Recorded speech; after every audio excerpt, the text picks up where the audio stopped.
Você acredita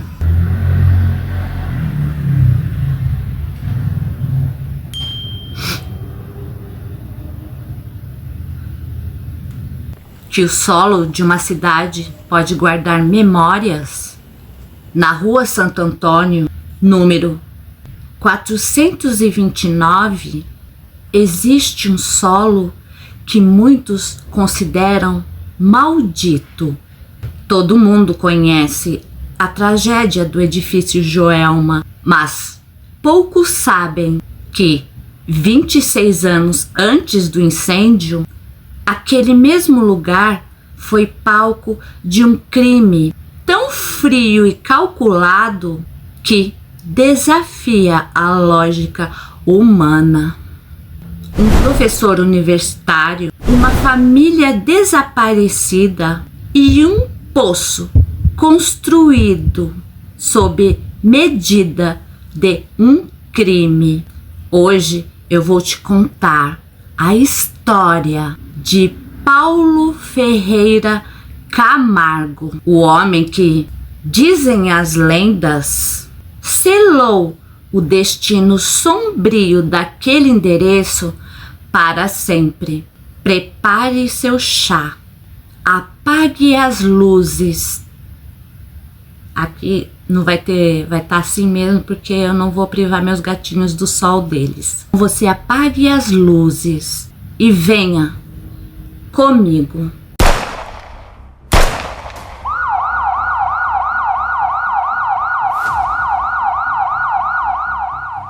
Paulo era um intelectual, professor de Química da USP, 30 anos, poliglota e extremamente respeitado. Ele morava com a mãe, Benedita, e as suas duas irmãs, Maria e Antônia. Mas o professor perfeito tinha um segredo. Ele se apaixonou por uma colega de trabalho. A mãe e as irmãs eram obstáculos para a felicidade dele, mas ele não agiu por impulso. Paulo mandou cavar um poço de 50 metros no quintal da casa sob o pretexto de montar um laboratório químico. Ele acompanhou cada centímetro da escavação. No dia 5 de novembro, ele executou o plano. Primeiro, a mãe, depois as irmãs. Tiros certeiros, usando cal e substâncias para acelerar a decomposição e mascarar o cheiro. Por 18 dias, Paulo viveu naquela casa com os corpos no quintal. Ele dava aula na USP, tomava café com os vizinhos e sorria. Ele chegou a datilografar cartas falsas das irmãs dizendo que estava viajando e sobre um acidente que elas tinham morrido a caminho do Paraná. O cheiro, porém, não obedeceu à ciência do professor. Vizinhos reclamaram. A polícia começou a investigar as contradições das cartas. Quando os bombeiros chegaram com as picaretas para abrir o poço, Paulo soube que o jogo acabou. Ele foi ao banheiro, encostou as costas na parede e disparou contra o próprio peito. 3 anos após o crime, a casa foi demolida, mas o poço ficou lá, selado. Dizem que o terreno ficou pesado. Em 1972, o edifício Joelma foi erguido exatamente ali. O incêndio de 1974 começou com um curto-circuito, mas os místicos dizem que foi o fogo do inferno subindo pelo solo do professor. No incêndio, 13 pessoas morreram presas no elevador, tentando fugir. Seus corpos ficaram irreconhecíveis. Elas foram enterradas na Vila Alpina e até hoje pessoas levam águas em seus túmulos porque dizem que ouvem gritos de sede vindo das covas. O mesmo calor que o professor tentou abafar com cal no poço. O número 13 persegue essa história. 13 de novembro foi uma das datas-chaves da investigação. 13 foram as almas do elevador e muita gente evita o 13º andar do prédio por causa disso. E teve o caso de um bombeiro que ajudou a tirar os corpos do poço e morreu dias depois de uma infecção misteriosa. Coincidência ou contaminação espiritual? Um detalhe bizarro é que o carro que Paulo usou para dizer que as irmãs viajaram foi encontrado na garagem da casa, intacto. Ele nem se deu ao trabalho de esconder o veículo, confiando cegamente que ninguém questionaria a palavra de um doutor. Na época, circulou um boato de que pomba. Vocês sabem dicas para afastar as pombas? Na época, circulou um boato de que Paulo usava um anel de prata que nunca tirava e de que o anel foi encontrado derretido no dedo dele após o... Isso virou lenda entre os estudantes de química da época. O perito da época, um nome famosíssimo na polícia de São Paulo, anotou que a casa estava impecavelmente limpa.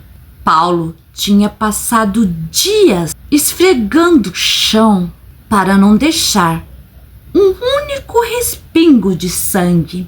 Essa obsessão por limpeza mostra o quanto ele era metódico.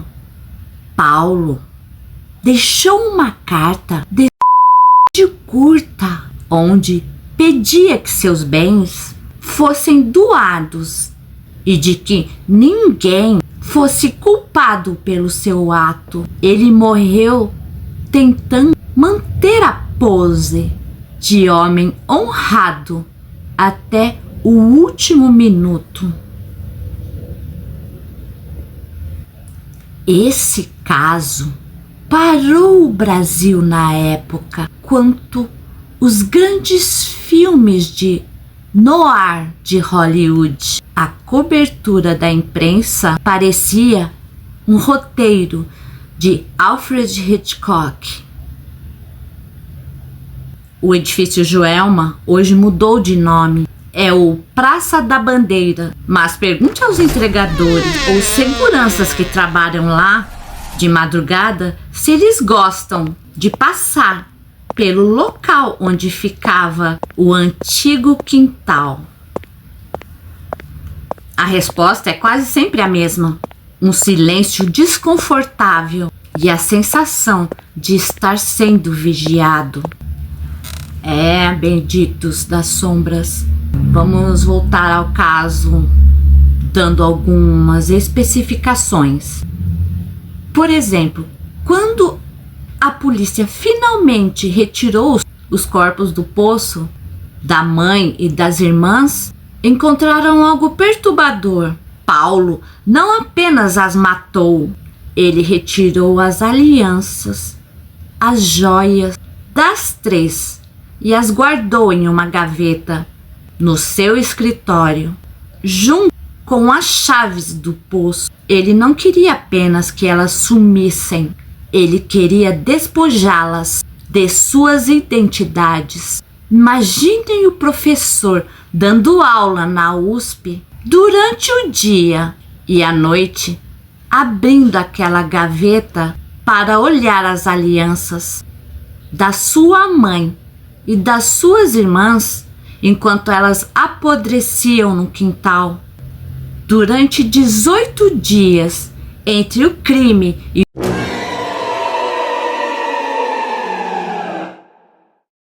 Paulo deu festas em casa. Ele convidou amigos para beber e conversar na sala, enquanto o poço, a poucos metros de distância, exalava o cheiro da morte, que ele tentava disfarçar com perfumes caros e incensos. Paulo era o mestre do disfarce. Ele usava sua erudição para afastar qualquer suspeita. Quem ousaria questionar um doutor em química?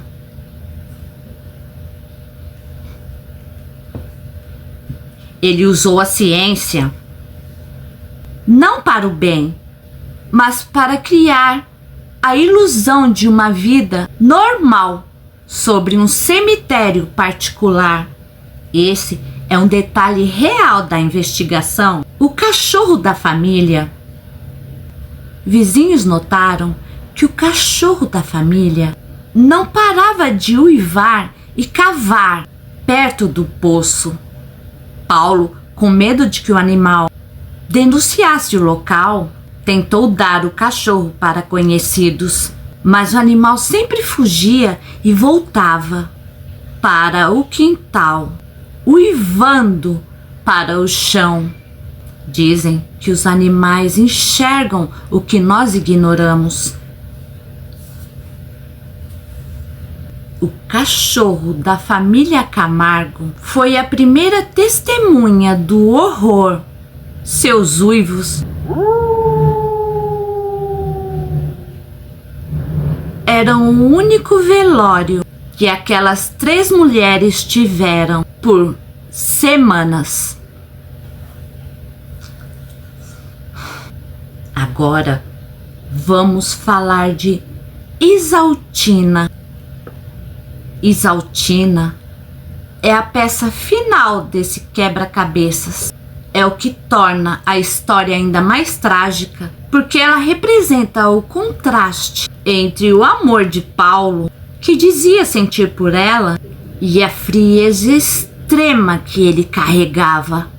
Isaltina era uma colega de trabalho de Paulo na USP, onde, como auxiliar de enfermagem ou técnica de laboratório, os registros variam, mas o ambiente acadêmico era um ponto em comum. Ela era descrita como uma mulher muito bonita, inteligente e muito delicada.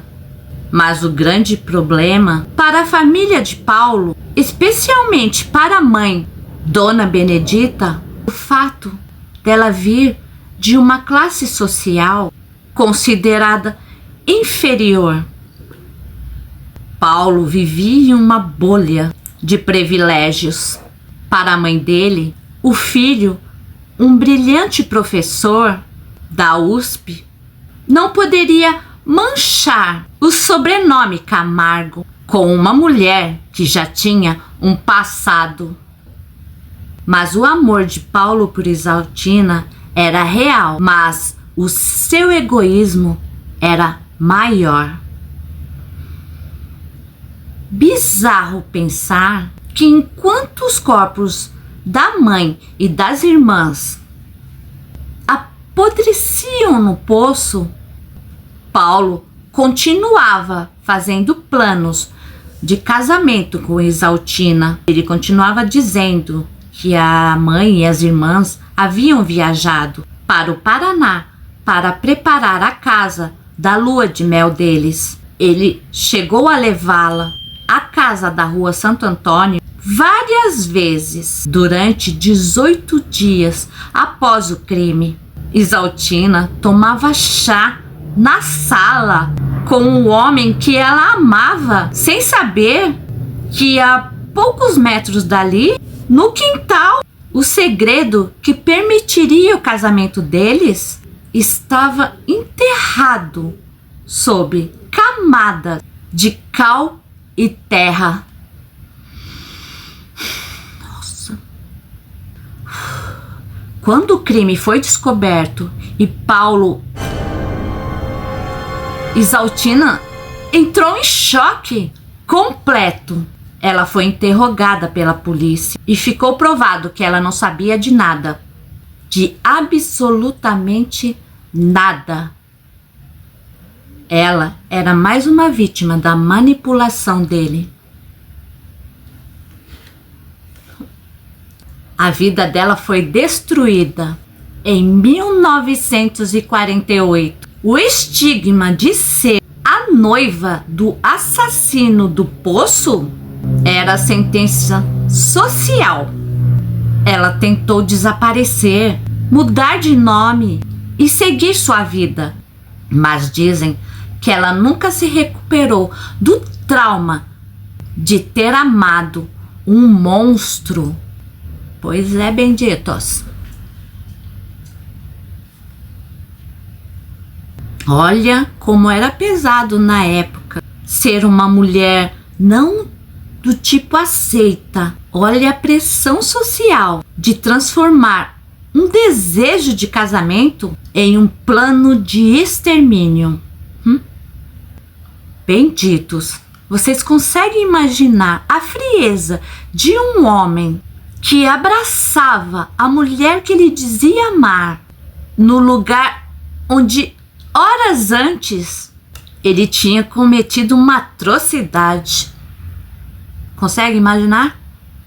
E dizem os entusiastas do paranormal que as vozes que as pessoas ouviram no edifício de Joelma durante anos são das irmãs e da mãe tentando avisar as mulheres sobre o perigo que homens perfeitos podem esconder. A casa da rua Santo Antônio não existe mais. O poço foi lacrado com toneladas de concreto, mas será que o mal pode simplesmente ser enterrado? Muitos estudiosos do paranormal afirmam que o solo guarda memórias da violência. E o que aconteceu naquele terreno em 1948 foi uma violência calculada e fria, feita por quem deveria proteger o filho e irmão. Paulo Ferreira Camargo tirou a vida daquelas 3 mulheres e depois a própria vida, mas a energia que ele deixou ali parece ter servido de combustível para a tragédia que abalaria o mundo anos depois. No edifício Joelma, hoje, quando você passar pelo centro de São Paulo, perto da Praça das Bandeiras, e sentir um vento frio que não deveria estar ali, ou se um elevador de um prédio antigo demorar para abrir, lembre-se do professor, lembre-se da mãe, lembre-se das irmãs, lembre-se de Isaltina, a noiva que amou uma sombra. E acima de tudo, lembre-se das 13 almas que ainda buscam água para apagar um fogo, uma chama que começou muito antes do incêndio. Afinal, em São Paulo, o passado não está morto. Ele está apenas esperando sobre camadas de cal e concreto o momento de sussurrar novamente. E você teria coragem de trabalhar onde ficava o poço? Deixe seu comentário, se inscreva no canal e a gente se vê no próximo mistério, se você tiver coragem.